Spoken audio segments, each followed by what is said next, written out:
nuclear issues at all, you've undoubtedly heard the line, "Nobody died at 3 Mile Island." It's a means of dismissing any concerns we might have about what happened because of that nuclear meltdown just outside Harrisburg, Pennsylvania in 1979. But then you hear an experienced researcher into nuclear health consequences say, the nuclear industry grabbed that slogan, "Nobody died at 3 Mile Island," almost immediately after the meltdown occurred, before there had been any chance to measure how much radiation was released, how much actually got into the water and the food and people's bodies. It was an immediate attempt to stifle any type of research. When you hear a genuine expert say something like that, you start to see how we've all been gamed when it comes to understanding nuclear dangers. And you start to realize that you are in the seat that we all share. Nuclear hot seat, what are those people thinking? Nuclear hot seat, what have those boys been drinking? Nuclear hot seat, the corium is sinking. Our time to act is shrinking, but our activists are linking. Nuclear hot seat, it's the bomb. Welcome to Nuclear Hot Seat, the weekly international news magazine keeping you up to date on all things nuclear from a different perspective. My name is Libby Halevi. I am the producer and host, as well as a survivor of the nuclear accident at 3 Mile Island from just 1 mile away. So I know what can happen when those nuclear so-called experts get it wrong. This week we talk with Joseph Mangano, Executive Director of Radiation and Public Health Project, an expert researcher and epidemiologist whose examination of medical statistics in the areas around nuclear reactors reveal a much different picture of health impact than the nuclear industry wants you to know. Plus, we will have this week's nuclear news, numbnuts of the week for outstanding nuclear boneheadedness, a bit of duck and cover report for what's gone wrong at U.S. nuclear reactors, an important final thought revealing the truth of that lying phrase, "Nobody died at 3 Mile Island," and more honest nuclear information than appeared last week in all media, broadcast or print, within a 50-mile radius of 3 Mile Island. All of that coming up right now.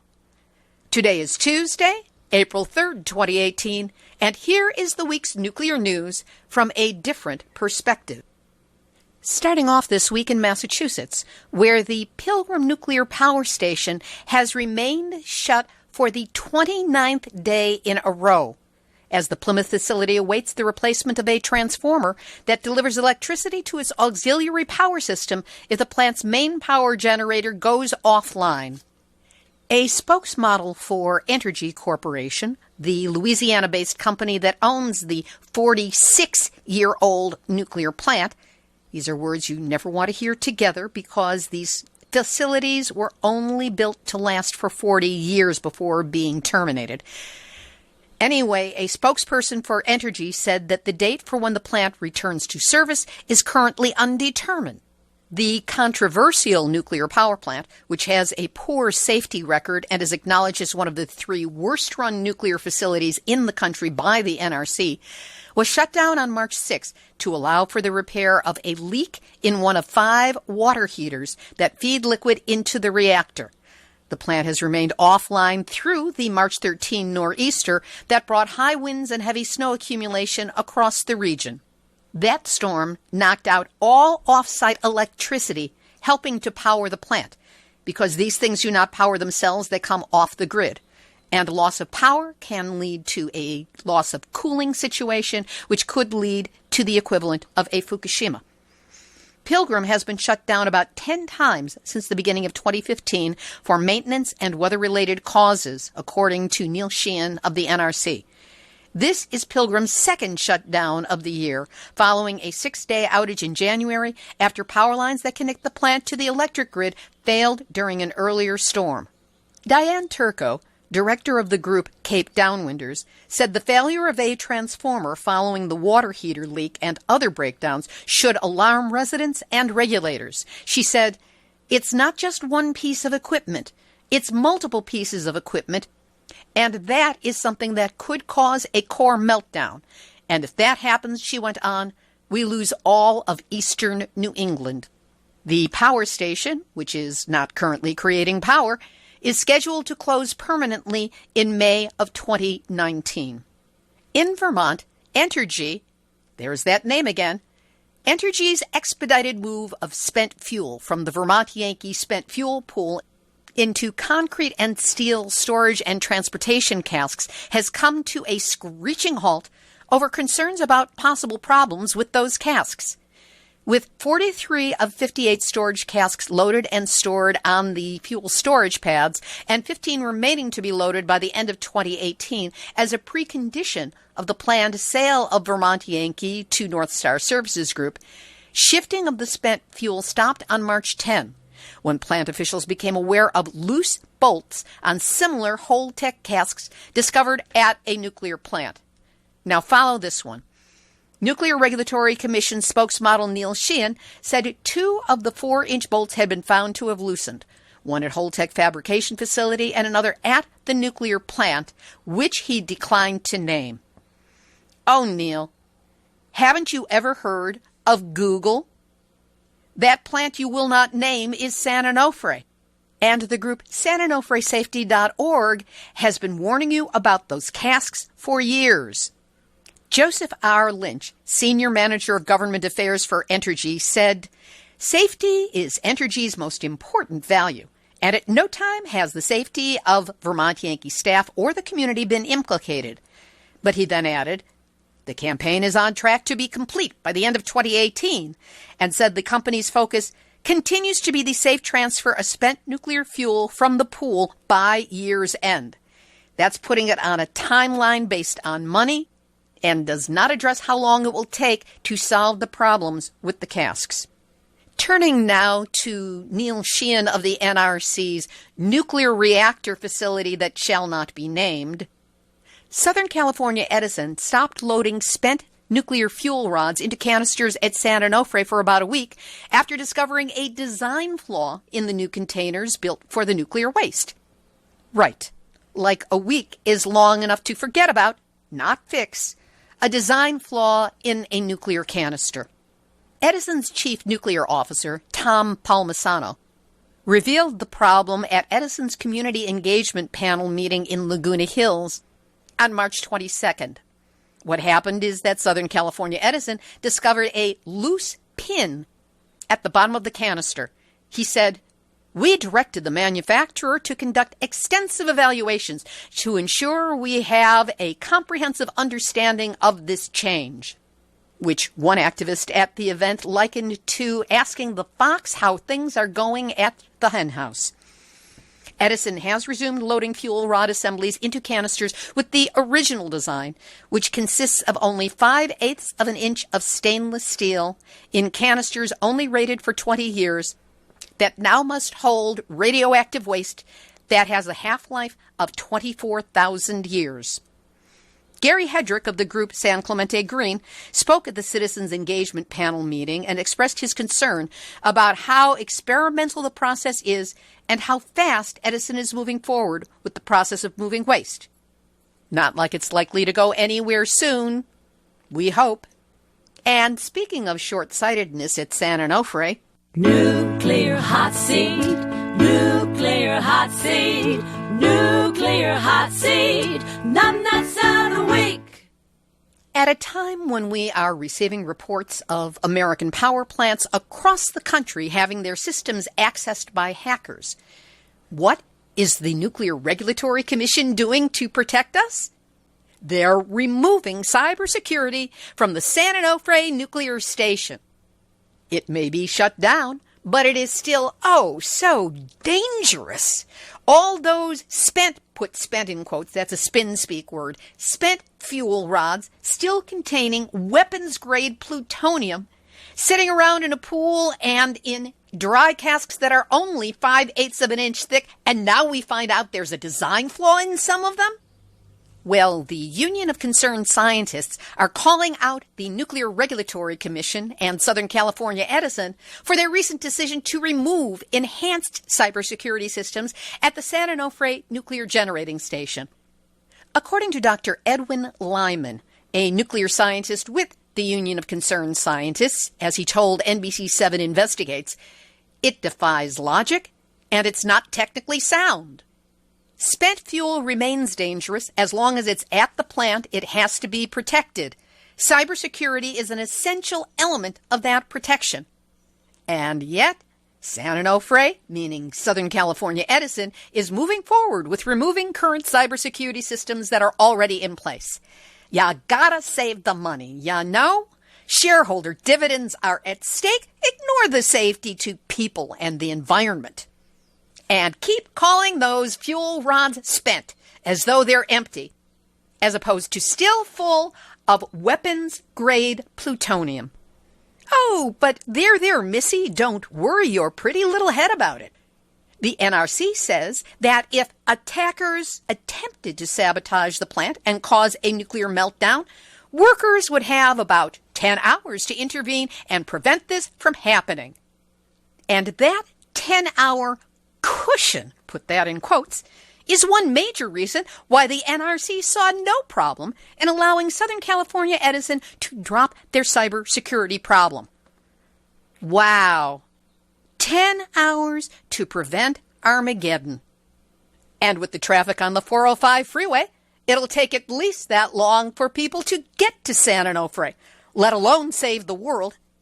And I hate to tell you this, but Bruce Willis is only an actor. So that's why Nuclear Regulatory Commission and Southern California Edison, who are risking our lives for a few pennies to each shareholder, you are both this week's Nuclear Hot Seat, nuts out a week. One final note on San Onofre. The former Navy mayor of San Diego is asking top brass at Camp Pendleton to consider moving the spent fuel from San Onofre to a site on the base, further from the beach. Retired Admiral Len Herring said he believes the risks of storing the nuclear waste next to the ocean have not been correctly assessed. Ya think?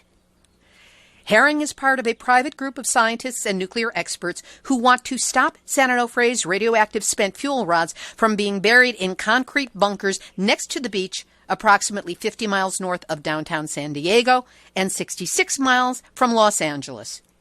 Herring said the group wrote to the current head of Marine Corps Installations West, Brigadier General Kevin Kilea, to consider moving the material to the east side of I-15, where it could be stored on a mesa on base well above the beach.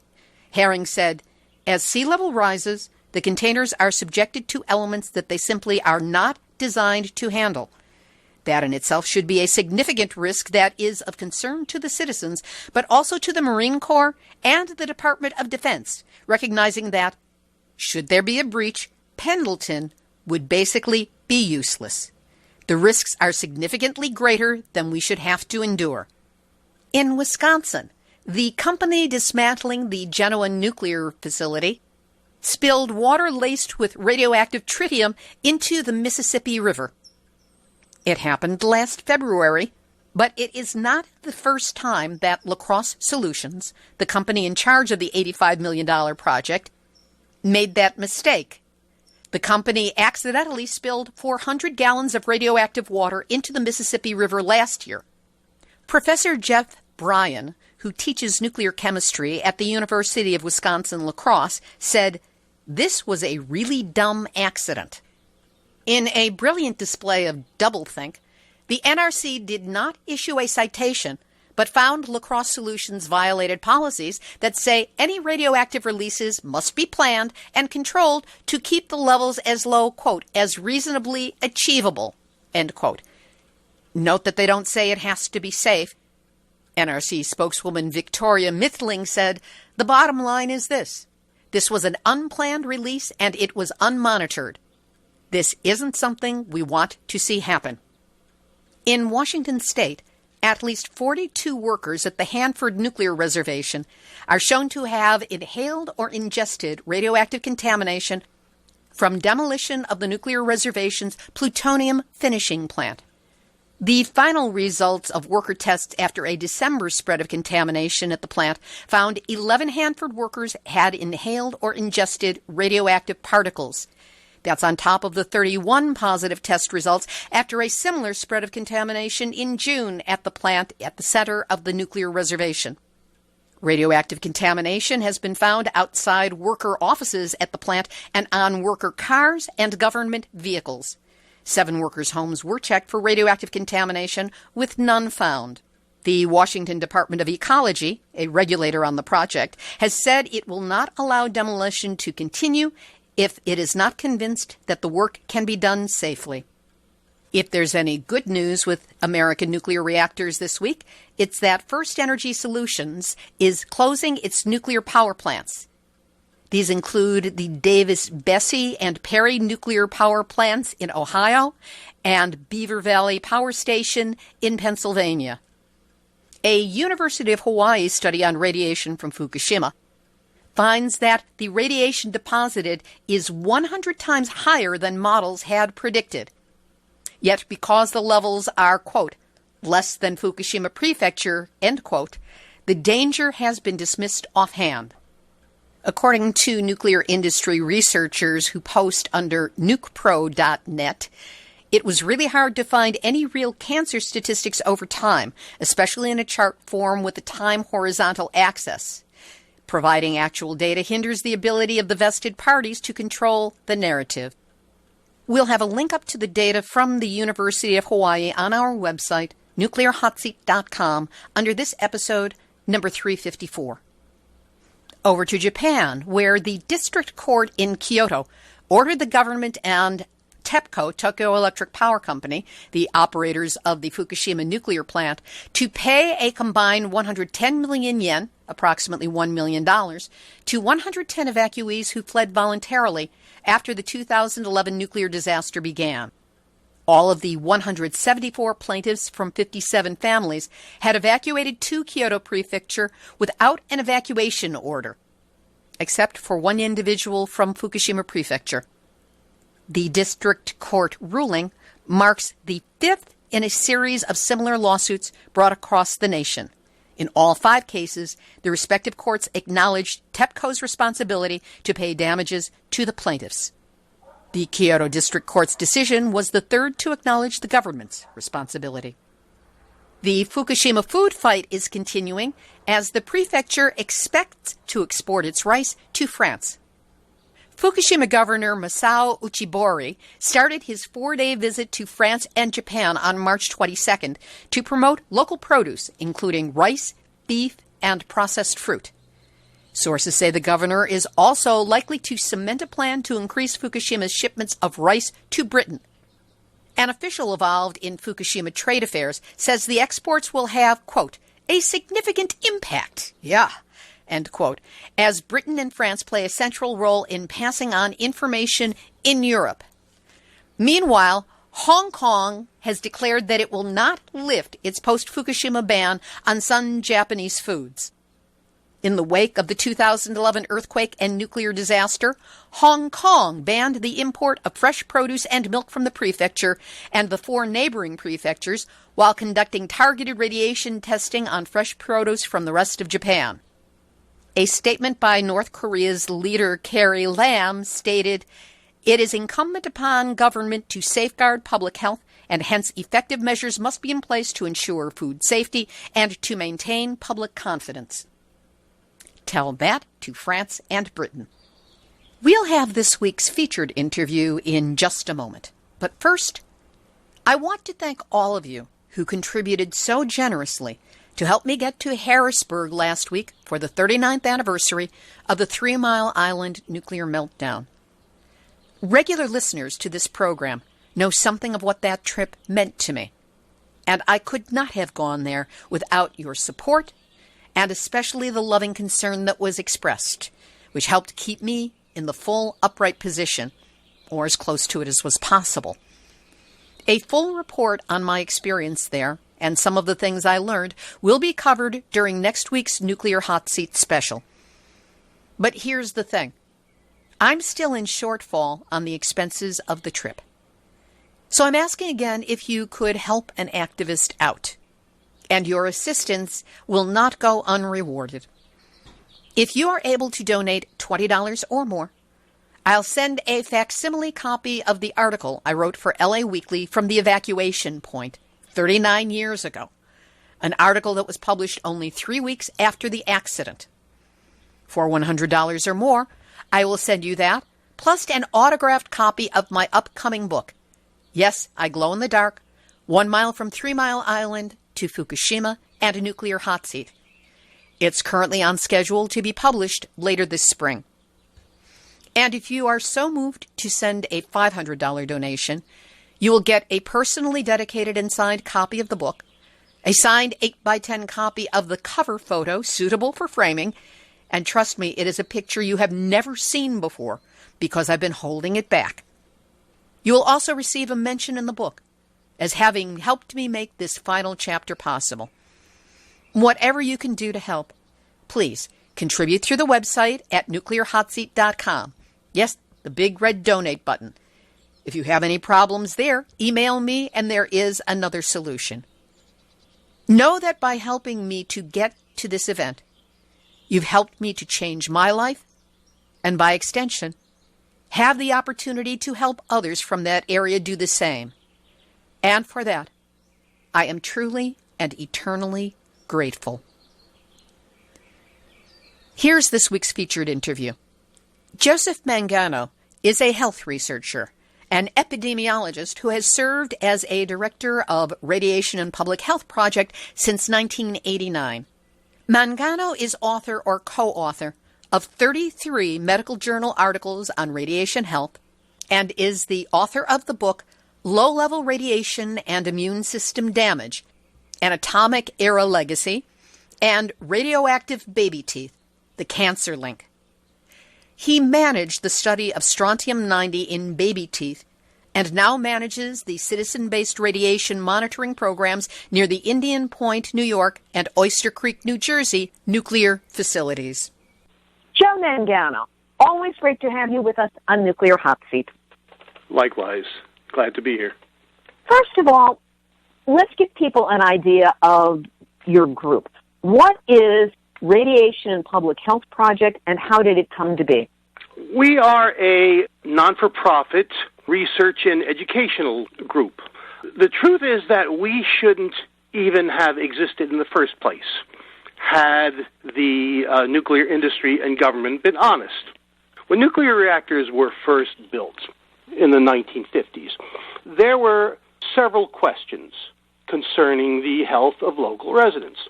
Number one, can we guarantee that there isn't going to be a major meltdown? Number two, how much radiation is going to be routinely released to the air? And number three, what are we going to do with the waste? The waste products produced in making electricity, but that has to be kept safe for hundreds of thousands of years.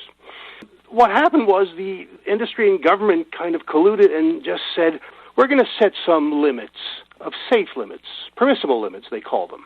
You know, if you release below a certain amount of radiation, or if the air and the water and the soil has below a certain amount, you're allowed to keep your license, you can keep running the reactor, and we call it safe. Now, we are a public health group. This isn't very good public health, all right? As a matter of fact, the radiation at low levels may be safe, but you got to do the studies. You've got to prove it. You can't just assume it. These are very dangerous chemicals we're talking about, the same that are created and released when atomic bombs explode. So just about 30 years ago, two retired gentlemen, one a physicist and the other a statistician, put together this group, and we have been at it ever since. 37 journal articles, 8 books, 57 or so op-eds, lots of media attention, and so on. That's a bit of background of what we do. What kind of information do you examine when you are coming up with your reports on what's going on around the nuclear reactor? Two things. Dose and response are the formal names for them. By dose, we look at how much radiation is released from a reactor, how much exists in the local environment, the air and the water and the food, and the body. We did a study measuring how much radiation were in the baby teeth of 5,000 children, most of them living near nuclear reactors. To date, this is the only study ever done looking at how much radiation is in the body of Americans living near reactors. And that's the dose side. The response side, very simply, is disease rates and death rates near nuclear plants, which our public health departments actually do a very fine job of collecting data and making them available on the web, both the state health departments and the Centers for Disease Control.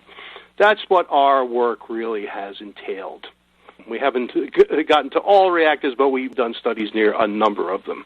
And we find consistently that red flags are raised about unusually high levels of cancer and infant mortality and other disorders, especially after a nuclear plant opens. Where do you find the numbers that you base your findings on? The big one is the U.S. Centers for Disease Control. They haven't gone out and done studies near reactors, but they've done a fine job in collecting data. In fact, there are 50 years' worth of statistics on mortality, on deaths in the United States, beginning in 1968. Right online. It has it by state, by county, by cause of death, by age, by gender, by race. It makes it rather easy for us to do a lot of analysis down to the county level. That's the major source that we use. And for the other side, the radiation side, how much is released and how much is in the environment, those come from the Environmental Protection Agency. Companies that run nuclear reactors are required to make these measurements every year and to report them. What you've been working on is called epidemiology, and you're actually the reason that I have any familiarity at all with the term. It's the study and analysis of the distribution and determinants of health and disease conditions in defined populations.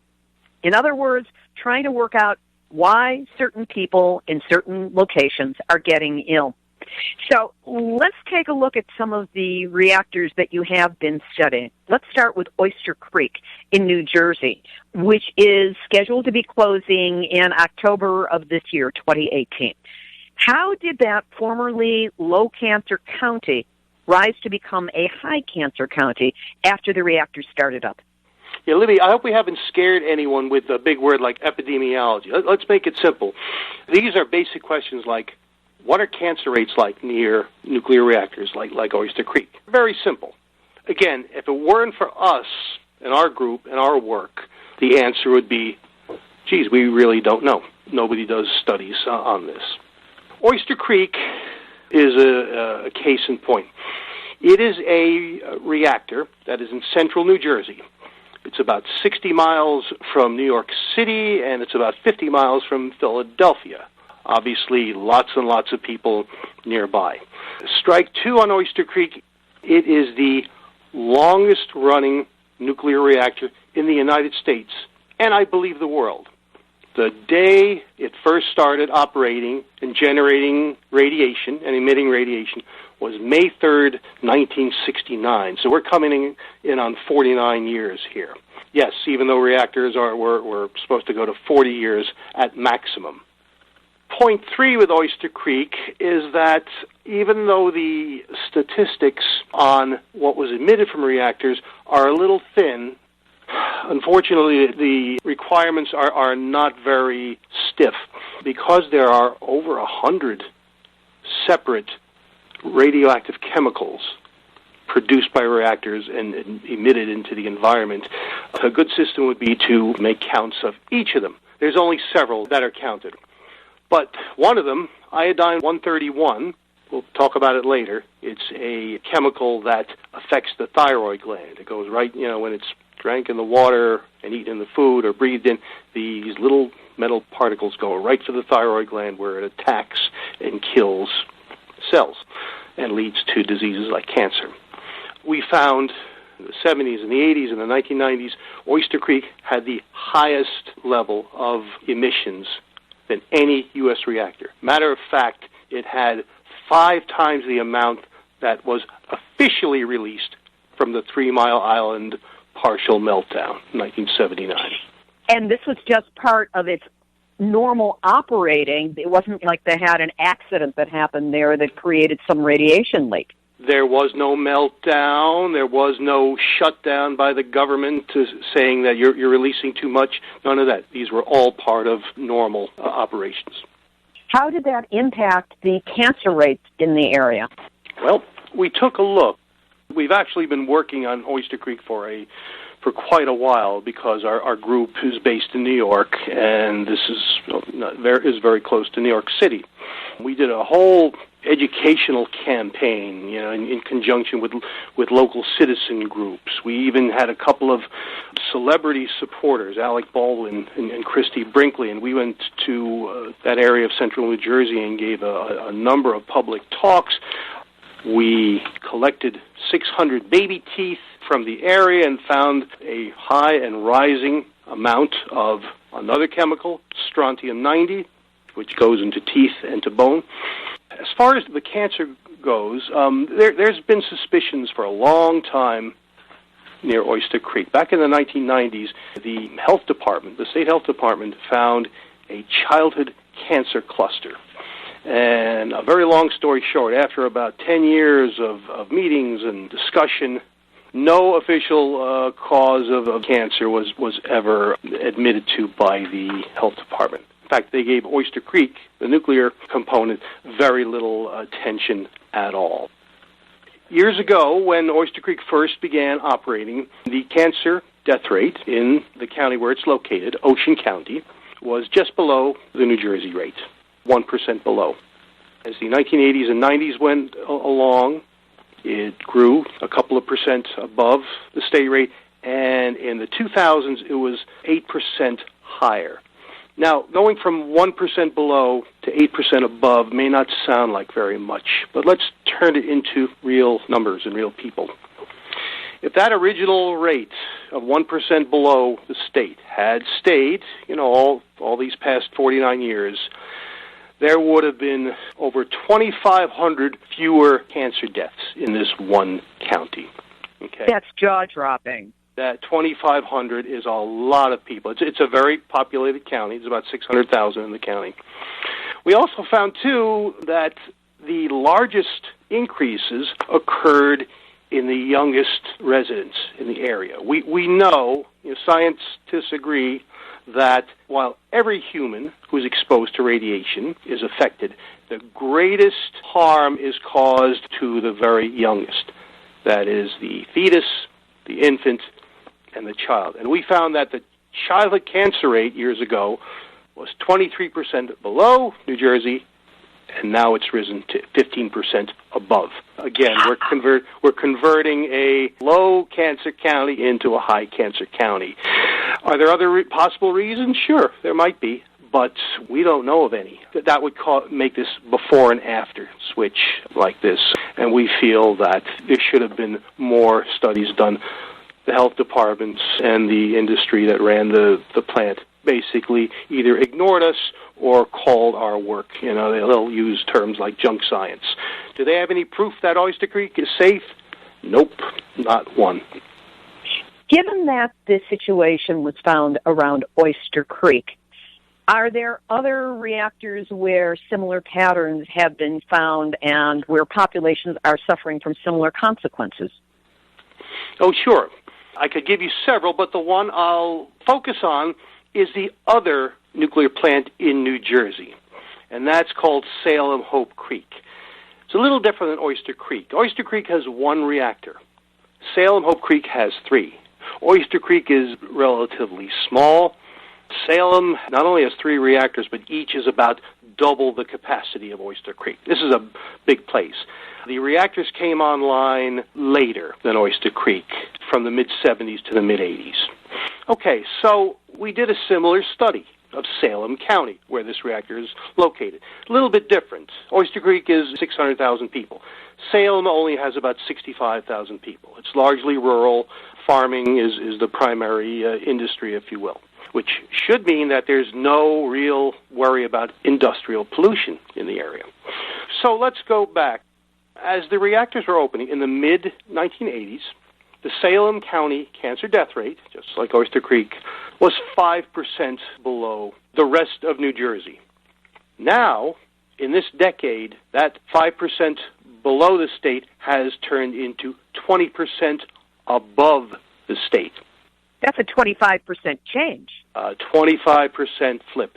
And once again, it is highest in children, in young adults, and in middle-aged adults, like we would have expected if nuclear emissions were a factor.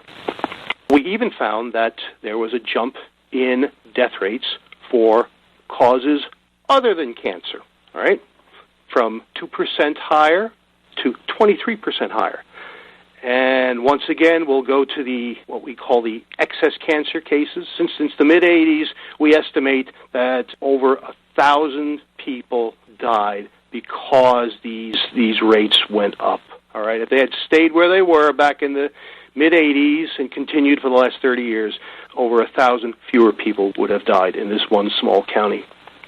So we're getting a pretty clear picture that nuclear reactors under normal operating conditions create problems and have emissions and, according to the epidemiology, impact cancer rates and leads to an increase in them. But let's look now at what happens when there has been what the nuclear industry once upon a time assured us would never happen, which is an accident, meaning 3 Mile Island. And the nuclear industry is fond of saying nobody died at 3 Mile Island. Now there is a Facebook-based group, 3 Mile Island Survivors, that has over 4,000 members who identify with that label. And these individuals claim a wide range of health impact from that nuclear partial meltdown in 1979. And there are reports of a large number of deaths and illnesses within their own families and communities. What does the epidemiology tell us about what really happened as a result of the accident at 3 Mile Island? I'll start my answer by repeating what I said a few minutes ago, and that is the nuclear industry grabbed that slogan, nobody died at 3 Mile Island, almost immediately after the meltdown occurred, before there had been any chance to measure how much radiation was released, how much actually got into the water and the food and people's bodies, and so on. It was an immediate attempt to stifle any type of research. Even though I consider myself a health researcher and a non-political one, we all understand that this is a very, very highly politicized area. And the example I'll give before we get into our results involves two groups. The first group was some researchers from Columbia University in New York. They got some funding from a group that was commissioned by a judge after the 3 Mile accident. Their mission was to go and do some research on whether or not there was a connection between the radiation released from 3 Mile and cancer in the local area. Very simply, their answer was no. There was no association. And they published an article in the American Journal of Public Health. I mean, these are again, Columbia is a highly reputed university, and these are all PhDs and physicians and so on. And they gave, in the articles, they gave the data that they used. Well, along comes a group from the University of North Carolina School of Public Health, which I happen to be a graduate of, headed by a gentleman, Dr. Stephen Wing, working with a group of his colleagues. Wing and the UNC people took the same data that the Columbia people used and came to a different conclusion.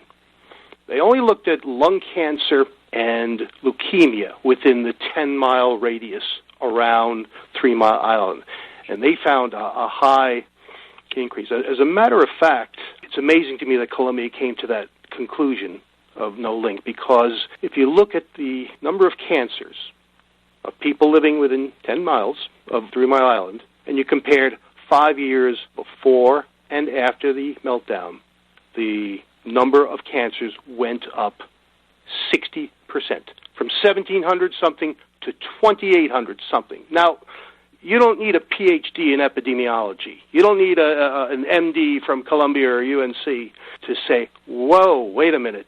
Is this normally what happens in an area where our cancer's going up 60%? The answer, of course, is no.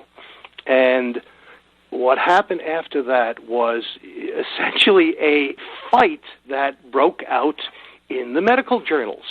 The Columbia people were agitated and called the UNC group, politically motivated and all this stuff. And UNC just responded with explaining how they came up with this. Once again, I'm trying not to be political, but this is maybe one of the better examples of how highly politicized this is. The establishment does not want to admit to one death. No one died at 3 Mile Island, because that means there's a lot of other people that may be suffering and dying as well. And that's why this Facebook group got started. I believe it's following in the steps of North St. Louis and the Just Moms there with what they've been able to create by growing the awareness. Let's move this ahead. You told me that you're looking into an analysis of cancer deaths in Burke County, Georgia, which is the site of the Vogtle plant where they're trying to build 2 new reactors and coming into all kinds of problems. But do they have nuclear fuel on site yet? Are there radioactive fuel rods there?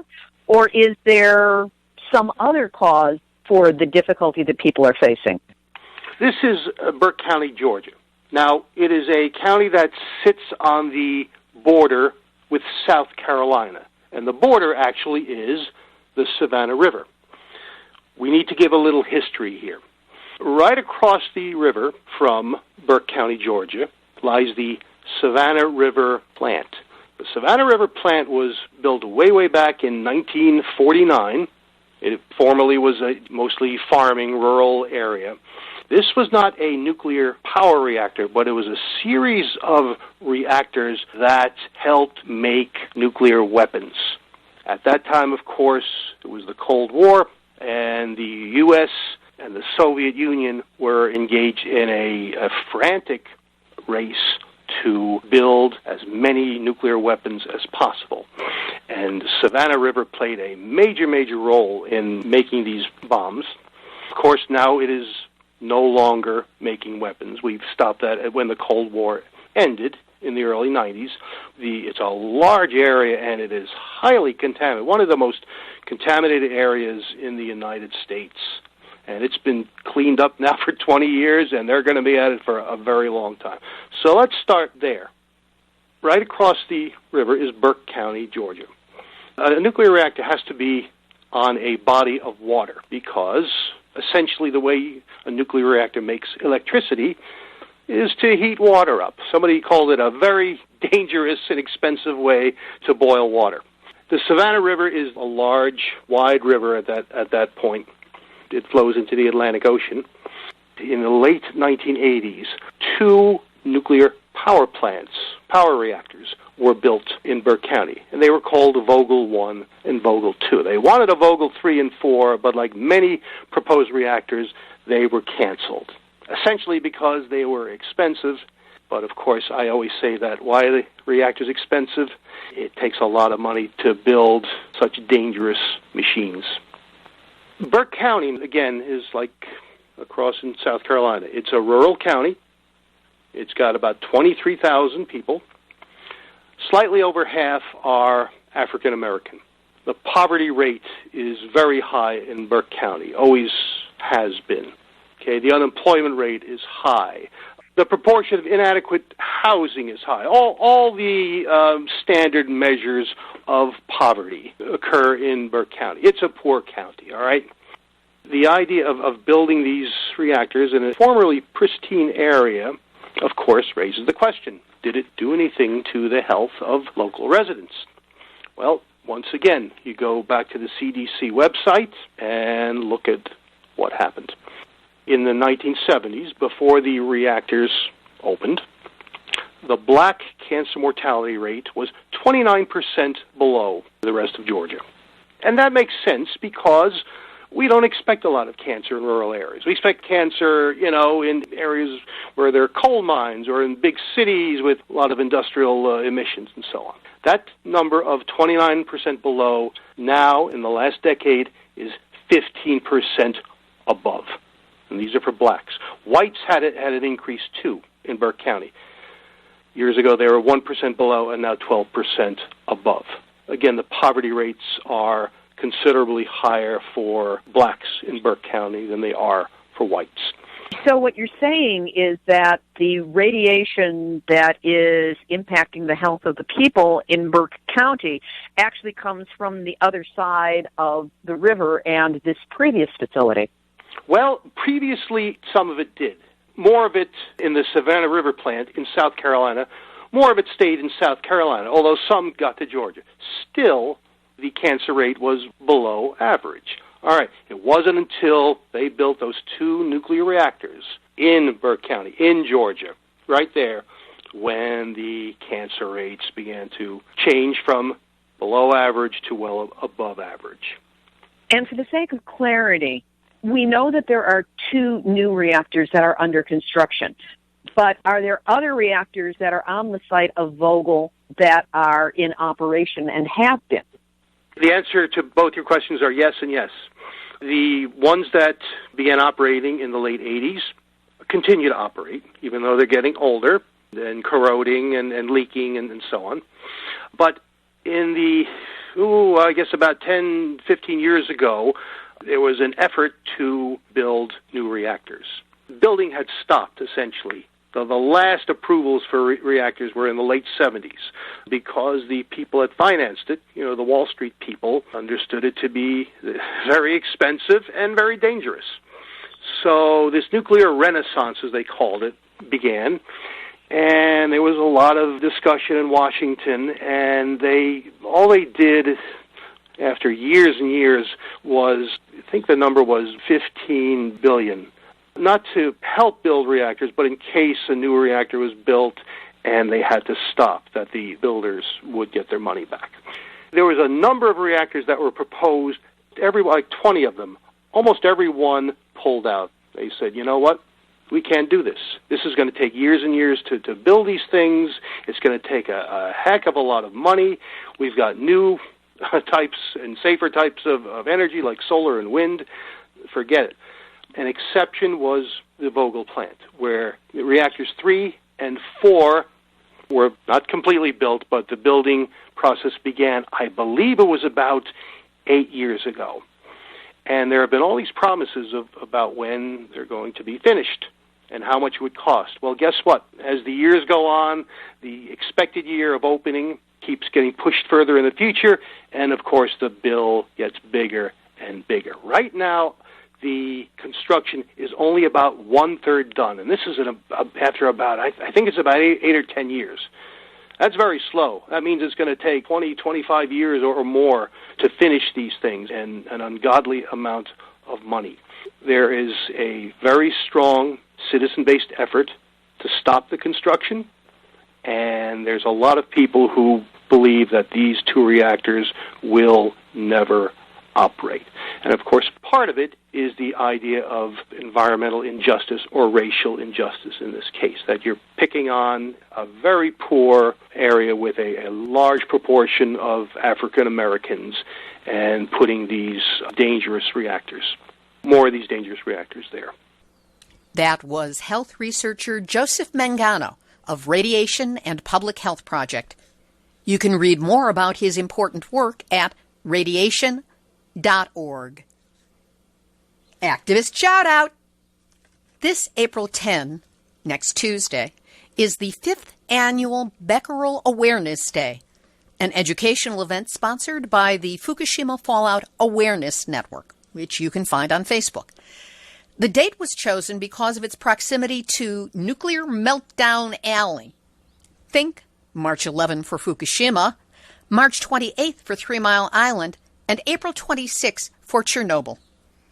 This April 10th, Becquerel Awareness Day will feature special guests in a campaign geared to highlight fans' petition, No Olympics or Paralympics in Radioactive Fukushima. Yes, you heard that right. Baseball, softball, and soccer games for young athletes from around the world are planned to be held approximately 12 miles from the still leaking Fukushima Daiichi nuclear disaster site. And it's going to happen, if they have their way, in just a little over 2 years from now. And did you hear? Surfing has been officially added for the first time ever as an Olympic sport. That's the good news. But the bad news is that the competitions are planned for further down the coast at Chiba, which is still considered so radioactive that several Asian countries ban all seafood and some produce from that area. You cannot make this stuff up. So we invite you to learn more. Visit Fukushima Fallout Awareness Network's website, ffan.us, and their Facebook page, Fukushima Fallout Awareness Network, where you are invited to like and share the Becquerel Awareness Day April 10 information. Here's this week's final thought. Nobody died at 3 Mile Island. How often have we heard that line? How often have we said it, word for word, parroting the message of the nuclear industry? But as you just heard from Joseph Mangano, it was announced almost immediately following the accident, when no one could possibly know the impact of the radiation releases. It was announced as a means of cutting off investigation, research, follow-up, and the possible unveiling of the truth about what really happens when a nuclear reactor has a serious radiation-releasing accident. What I came to realize while at 3 Mile Island last week is that, in essence, that statement from the nuclear industry is technically correct. Nobody died at 3 Mile Island. But look at that preposition, at. It's a primary example of nuclear spin speak.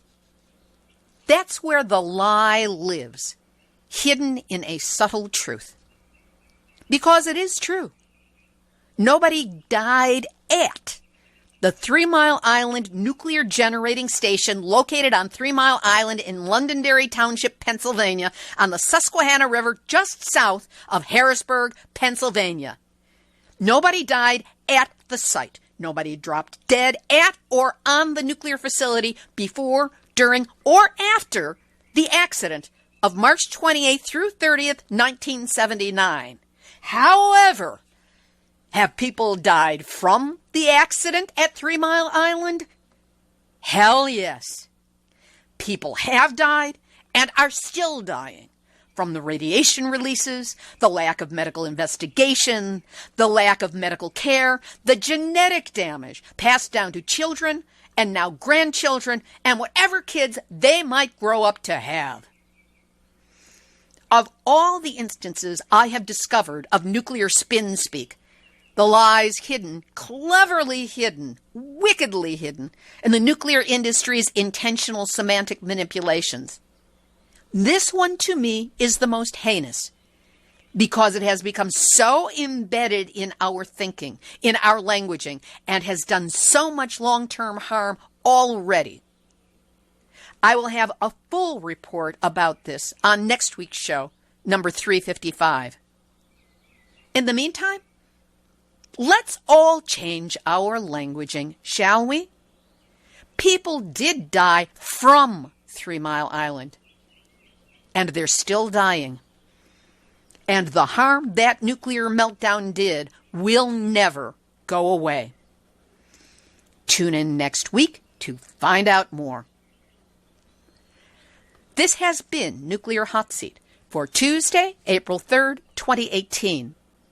Material from this week's show has been researched and compiled from nuclear-news.net, deunrenard.wordpress.com, miningawareness.wordpress.com, Beyond Nuclear, bostonglobe.com, recorder.com, kpbs.org, lacrossetribune.com, fox8.com, seattletimes.com, nukepro.net, qz.com, asahi.com, nhk.or.jp, semp.com, vancouversun.com, the U.S. Nuclear Regulatory Commission, and here's a big shout-out to Nuclear Hot Seat listeners and followers around the world, 123 countries on 6 continents and counting, plus everyone who's listening on our growing network of broadcast stations in the U.S. You, yes you, are the ones who show your love for life on this planet by being the kick-ass defenders of nuclear truth and supporters of atomic awareness that you are. Thank you so much for visiting the Facebook Nuclear Hot Seat blog page. We've also got a podcast page. Don't ask me how we got 2. Somebody did that for me. But go to the blog page. And if you haven't yet, be sure to click like, click follow, and then feel free to post and share. And to find our back episodes, all 353 of them, sometimes I can't even believe that number, but it's true, 353 episodes, go to nuclearhotseat.com. You can search by date, you can search by number of the episode, and now there is a new feature that if you put in nuclearhotseat.com/blog, you will be able to scan back about 10 episodes at a time. That's 2.5 months at a time. So you can always catch up with anything you may have fallen behind on. While we're at it, theme music written by me, sung by Marilee Weber, accompaniment by John Barnard, recorded at Winslow Court Studio in Hollywood. Never miss a new episode of Nuclear Hot Seat. Have it delivered by email every week. It's easy. Just go to nuclearhotseat.com, look for the yellow box, and sign up. As a bonus, you will receive a free sample chapter from my upcoming book, Yes, I Glow in the Dark, 1 Mile from 3 Mile Island to Fukushima and Nuclear Hot Seat. The part you'll get is the chapter of me on the ground, 1 mile away from the nuclear reactor, when the loudspeaker comes down the middle of the road announcing the end of my life as I knew it. If you have a story lead, a hot tip, or a suggestion of someone to interview, send an email to info@nuclearhotseat.com. We are copyright 2018, Libby Halevi and Heartistry Communications. All rights reserved, but fair use allowed as long as proper attribution is provided. And if you appreciate weekly verifiable news updates about nuclear issues around the world, take a moment to send a donation of any size to nuclearhotseat.com. We even have a recurring $5 donation button. Once a month, $5. Same as buying a cup of coffee for the show, but we won't be drinking any coffee. Whatever you can do, know it supports the show, it supports me, and I am grateful. This is Libby Halevi of Heartistry Communications, the heart of the art of communicating. Once again reminding you that radioactive nuclear waste is forever. No one is immune to its impact on their health and safety. The nuclear industry has no way of safely storing or neutralizing it, and they're still creating more every day. There. You have just had your nuclear wake-up call. So please, do not go back to sleep, because we are all in the nuclear hot seat. Nuclear hot seat. What are those people thinking? Nuclear hot seat. What have those boys been drinking? Nuclear hot seat. The corium is sinking. Our time to act is shrinking, but our activists are linking. Nuclear hot seat. It's the bomb.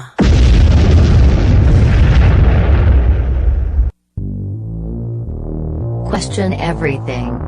Intelligent radio for intelligent people. UCY.tv